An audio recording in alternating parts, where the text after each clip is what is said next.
നമ്മളിവിടെ പഠിക്കാൻ പോകുന്നത് 7ാം ക്ലാസ് മാത്സിലെ 14ാമത്തെ ചാപ്റ്ററായ പൈ ചാർട്ട്സ് അഥവാ വൃത്തചിത്രങ്ങൾ ആണ്.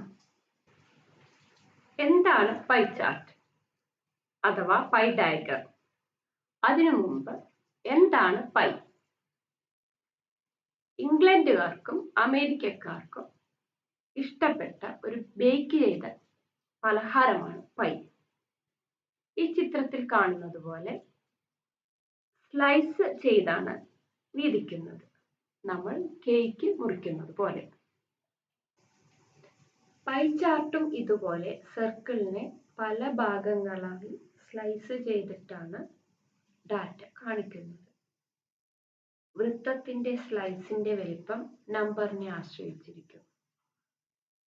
ഈ സ്ലൈസുകൾ തമ്മിൽ താരതമ്യം ചെയ്യാനാണ് പൈ ചാർട്ട് ഉപയോഗിക്കുന്നത്.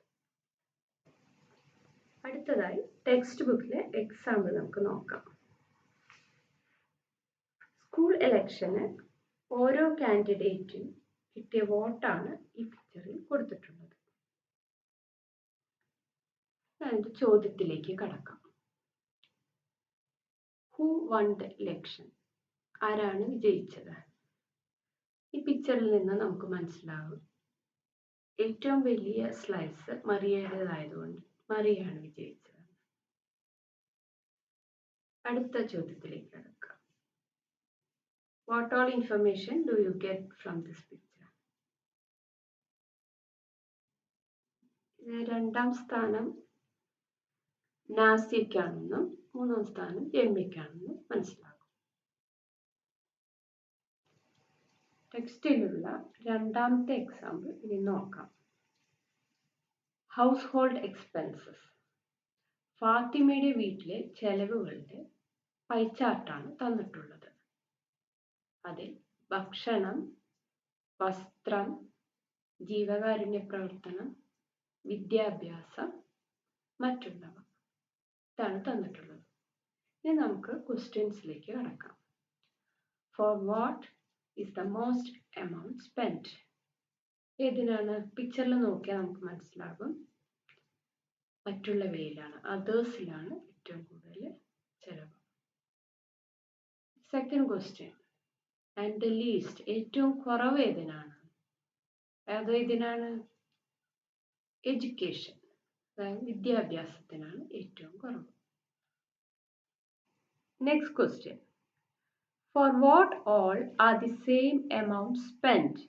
ഏതിനൊക്കെയാണ് ഒരേ എമൗണ്ട് സ്പെൻഡ് ചെയ്തത്? പിക്ചറിൽ നിന്ന് നമുക്ക് മനസ്സിലാവും ഭക്ഷണത്തിനും ജീവകാരുണ്യ പ്രവർത്തനത്തിനുമാണ് ഒരേ എമൗണ്ട് സ്പെൻഡ് ചെയ്തത്. Next question, how do we know that the same amount is spent on these? എങ്ങനെയാണ് നമുക്കത് മനസ്സിലാവുക? പിക്ചറിൽ നിന്ന് slices of both food and charity are equal നമുക്ക് കാണാം. ഇനി വേണമെങ്കിൽ പ്രൊട്രാക്ടർ വെച്ച് മെഷർ ചെയ്ത് അത് കണ്ടുപിടിക്കാം.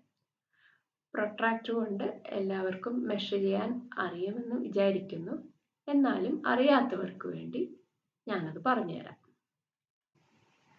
നിങ്ങളുടെ പ്രൊട്രാക്ടർ നിങ്ങളുടെ ഫിഗറിൻ്റെ മുകളിൽ വയ്ക്കുക. പ്രൊട്രാക്ടറിൻ്റെ സെൻറ്ററും ഫിഗറിൻ്റെ സെൻറ്ററും ഒരു പോയിന്റ് ആയിരിക്കണം. ഇനി നിങ്ങൾക്ക് അതേഴ്സ് അല്ലെങ്കിൽ മറ്റുള്ളവയാണ് മെഷർ ചെയ്യേണ്ടത് എന്ന് വിചാരിക്കുക.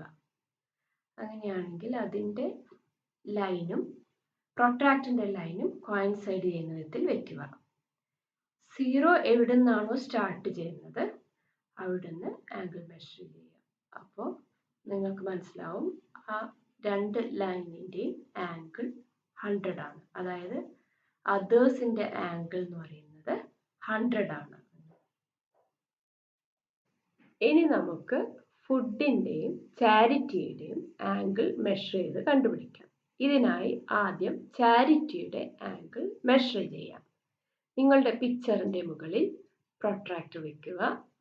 പിക്ചറിൻ്റെ സെൻറ്ററും പ്രൊട്രാക്ടറിൻ്റെ സെൻറ്ററും ഒരു പോയിന്റ് ആയിരിക്കണം. ചാരിറ്റിയുടെ ലൈനും പ്രൊട്രാക്ടറിൻ്റെ ലൈനും കോണ്ടാക്ട് ചെയ്യുന്ന വിധത്തിൽ വയ്ക്കുക. 0യിൽ നിന്ന് സ്റ്റാർട്ട് ചെയ്ത് നമ്മൾ കണ്ടുപിടിക്കാം 80 ആണ് ആ ലൈൻ തമ്മിലുള്ള ആംഗിൾ എന്ന്. അപ്പോൾ ചാരിറ്റിയുടെ ആംഗിളിൻ്റെ മെഷർ 80 ആണ്. ഇനി അടുത്തതായി നമുക്ക് ഫുഡിൻ്റെ ആംഗിൾ മെഷർ ചെയ്യാം. ഇതുപോലെ തന്നെ പ്രൊട്രാക്ടർ ഫുഡിൻ്റെ ആംഗിൾ മെഷർ ചെയ്യേണ്ട വിധത്തിൽ വയ്ക്കുക. ഫുഡിൻ്റെ ലൈനും പ്രൊട്രാക്ടറിൻ്റെ ലൈനും കോണ്ടാക്ട് ചെയ്യുന്ന വിധത്തിൽ വയ്ക്കുക. 0യിൽ നിന്ന് സ്റ്റാർട്ട് ചെയ്യുക. അപ്പോൾ അതിൻ്റെ ആംഗിളും 80 ആണെന്ന് നമുക്ക് കിട്ടും. അങ്ങനെ ഫുഡിൻ്റെ ആംഗിളിൻ്റെ മെഷറും ചാരിറ്റീൻ്റെ മെഷറും ഈക്വൽ ആണെന്ന് നമുക്ക് കിട്ടും. Next question, what more do we get from these pictures? ഈ ചിത്രത്തിൽ നിന്ന് വേറെ എന്തെല്ലാം കാര്യങ്ങൾ മനസ്സിലായി? Expense for dress is less than that for food and charity. ഡ്രസ്സിന് ചെലവാക്കുന്നത് ഭക്ഷണത്തെക്കാളും ചാരിറ്റിനേക്കാളും കുറവാണെന്ന് മനസ്സിലാക്കാൻ കഴിയും. അതുപോലെ എഡ്യൂക്കേഷൻ, വിദ്യാഭ്യാസത്തിന് ഡ്രസ്സിനേക്കാളും കുറവേ ചെലവാക്കുന്നുള്ളൂ എന്നും.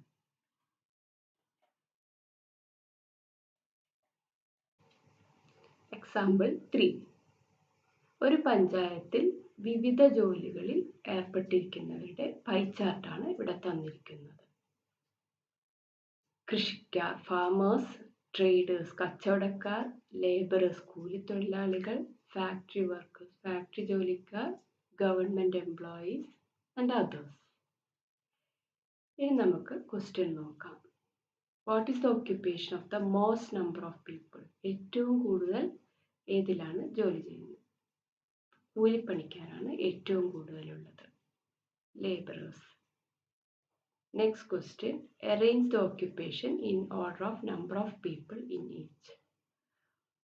ഓരോ തൊഴിലിലും ഉള്ള ആൾക്കാരുടെ എണ്ണം അനുസരിച്ച് ഓർഡർ ആയിട്ട് എഴുതാനാണ് പറയുന്നത്.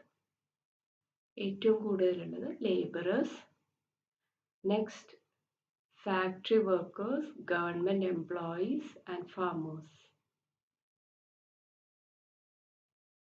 അടുത്തത് traders and others. Next question, roughly how many times the number of farmers is the number of laborers? അതായത് കർഷകരുടെ ഏകദേശം എത്ര മടങ്ങാണ് കൂലിപ്പണിക്കാർ? ആ പിക്ചറിൽ നിന്ന് നമുക്ക് മനസ്സിലാവും. അല്ലെങ്കിൽ പ്രൊട്രാക്ടർ വെച്ച് മെഷർ ചെയ്താലും കണ്ടുപിടിക്കാം. 2 മടങ്ങാണ് എന്നുള്ളത്, 2 times.